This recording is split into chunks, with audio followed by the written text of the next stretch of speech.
How you going, people? Well, this is kind of interesting. Happened in Fort Worth. Antifa tactics are actually pretty good against government. I'm not saying they're on the right side of good, but their tactics are pretty good. So I want to point out a couple things here. Now, of course, this is put out by Fort Worth police, so they're gonna, make themselves look good and make everyone else look good. So this camera, obviously, you can follow people, and Antifa knows this. So they have umbrellas to conceal facial ID. Now, obviously, if there's a camera here that's going to get a cross angle, they're not going to cover it. So if you don't have an umbrella, they wear a helmet, which knocks off facial ID. So they are thinking. Now, when I first saw this, before I knew what was going on, they look like. So these parents, I guess, are protesting that drag shows aren't good for kids, which I agree with. I think it's freaking stupid that people are agreeing with this, programming kids. So Antifa is here, and I thought these guys were cops. I was like, I've never seen a freaking pussy cop carrying a freaking umbrella. But the umbrella has twofold. One, you can shove it in an adversary's face. It blocks your thing, and you can swing it as a weapon. Even though it's going to crumble, it still will distract. But these guys have long guns and regular guns, open carry. I'm okay with that. And the cops don't shoot them, which I'm glad too. So they're lawfully carrying a gun, good, and nobody gets shot, like the left will tell you. Oh, if somebody had guns. These guys are Antifa doing bad shit with guns, and nobody got shot. It's not a gun issue. It is a accountability issue of the person, of the people doing all the gun violence. But you can't say it because you'll be called a mean word. All right. So this guy with the flag is the primary dude who kind of starts things up. Now again, this flag is not a flag. It's a weapon. But weapons are usually defined as something that you use, and I used to tell people that. If you carry a knife, don't tell me it's for protection. Now it's a weapon. If you carry a knife, tell a cop it's for your job. I have to cut string. I use my knife a lot to cut meat, to work on things. I use it as a trade. Now it's a tool. Wording in law is important. So he has a flag holder, not a weapon. Now he reaches out and pepper sprays this dude. So this is an assault. I'm surprised they didn't charge him with an assault while carrying a firearm. But he reaches out, pepper sprays this guy. Pepper sprays all three of them. This guy kind of stands there and holds that. Unfortunately, when he did it, the wind probably blew it in these guys' face. Another thing for the umbrella is when he's pepper spraying, they can put the umbrella in front of their face so the wind and the pepper spray doesn't hit their face. So umbrellas are actually a pretty good little tool. Here comes another guy with a gun and a helmet.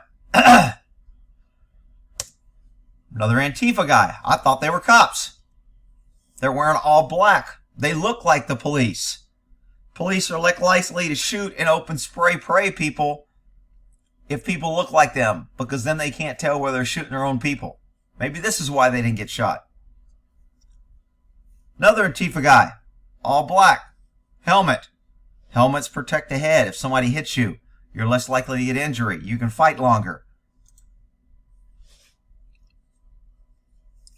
So these 5 bullies from Antifa came and pushed the other unarmed peaceful protests out. Guy with the flag, cops are watching him. They're going to come get him later.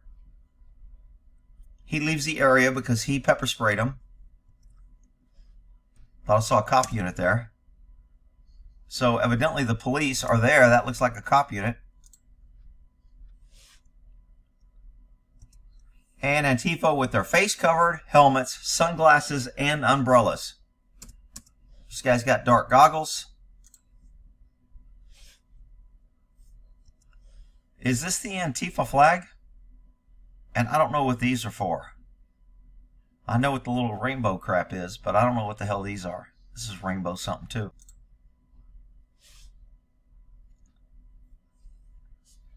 So they try to zoom in to get some sort of facial recognition on this guy so they can ID him.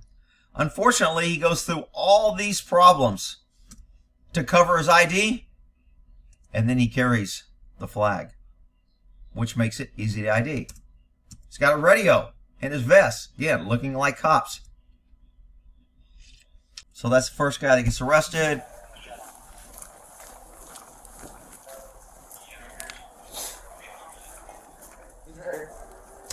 So the cops recognize him. He's right here because he has a flag.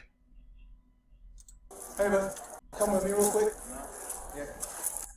This guy does good, like, no, I don't want to come with you. If you're going to take me into custody, you need to take me into custody. He turns and he walks away. Another Antifa, face covered up, comes in to run interference. Antifa is working pretty good. Has a group distracting, messing with the cops to where they can't do this. This is what's called tactics, people. Some people are going to come here, man, you're giving them tips on how to defeat the police, and you're telling the police that they're bad. This is how you adjust tactics. Your enemy will always adjust to you. You must adjust to your enemy's tactics. So this is a learning process. This guy turns his back and walks away. This guy stays forward. So I couldn't tell if this is two cops or one cop here talking. He's going to come with us. He's right here. Oh, it is two cops. So he went over and started to cops.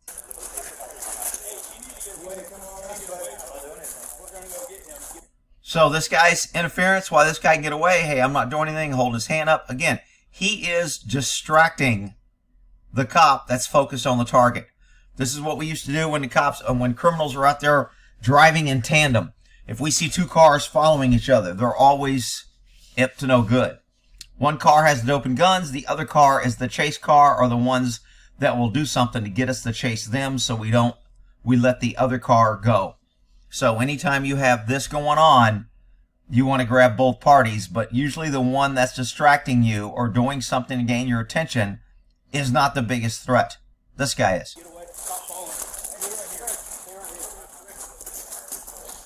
Starts jogging, cops are walking.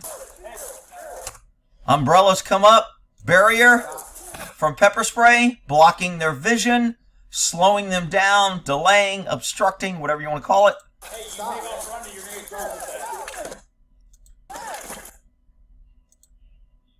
Arrestee number 2 is the guy with the umbrella because he hits him in the head. That's assault. Go back and see the assault. Bam. Gets in his way and blocks him. So they did kind of work together and try to help. I'll give them that.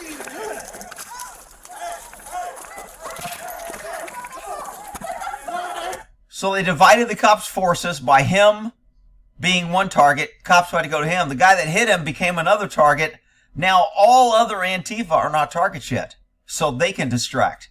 That's why numbers matter.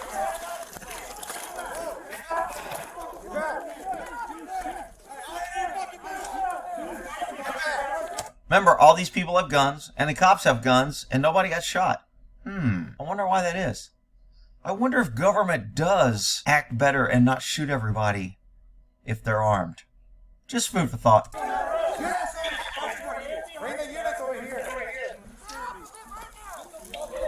So, the advantage is immediate chaos and immediate disengage or breakaway, or immediate violence of action and take out what you have there. Now you give the cops time to ask for backup and you got more units coming. These guys are about to lose the advantage.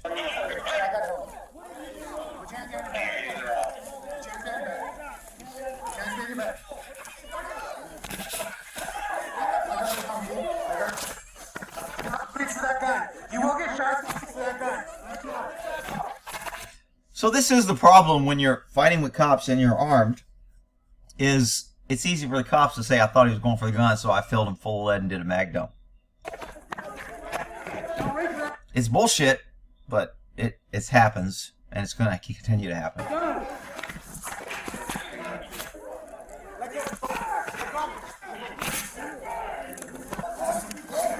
When you hear sirens coming, it's time to go.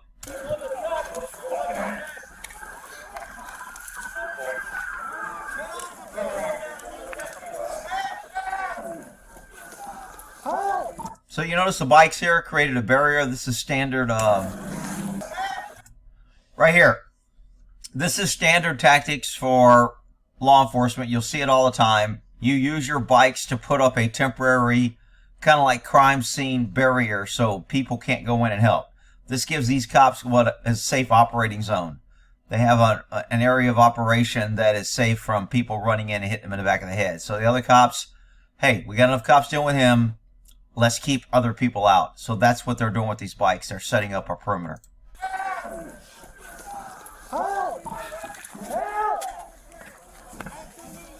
So the guy on the ground is yelling help.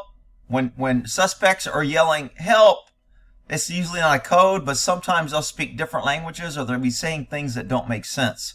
A lot of times this is sending signals to their cohorts on what to do, or they're sending some sort of message that we don't know.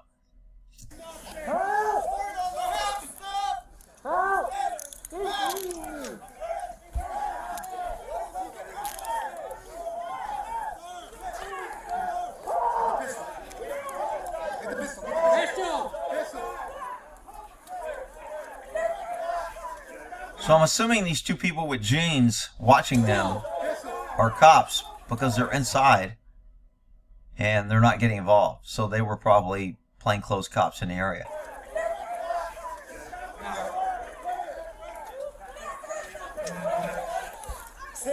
Otherwise, they wouldn't be in the middle.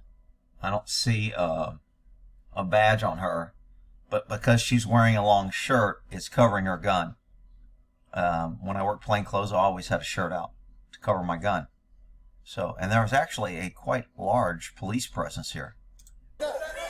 Stand up. Maybe that's why nobody got shot. I don't know. Help!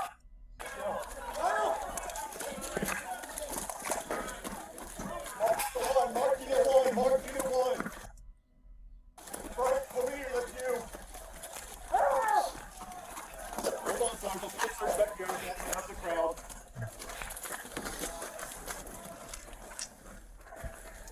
Yeah, we got Frank.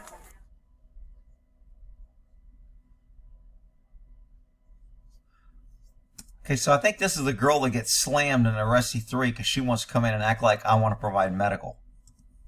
Like she's got some sort of constitutional protection to come up.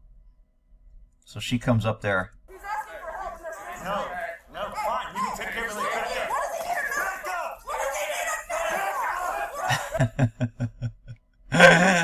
Another strong, empowered woman. You're under arrest. So the fact that the cops gave her 3 opportunities, they pushed her back, and then they said you're under arrest, I'm okay with that. She could have stood back there and yelled, but she kept encroaching and moving in on them, and they had to push her back. So I know somebody's going to be calling me a jackboot here, but I'm okay with her arrest too.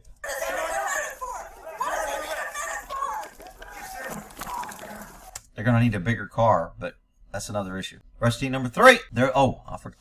So here's arrestee number 1, the guy that pepper sprayed, injuries or charges. Arrestee number 2 got assaulted on a peace officer when he hit him with the umbrella and interfered with the duties. And this is the screaming, green-haired, I am woman. I drink Bud Light. Interfering with police duties and resisting arrest. I thought this was an interesting tactics video. All right, we'll end that there. Y'all have a good one.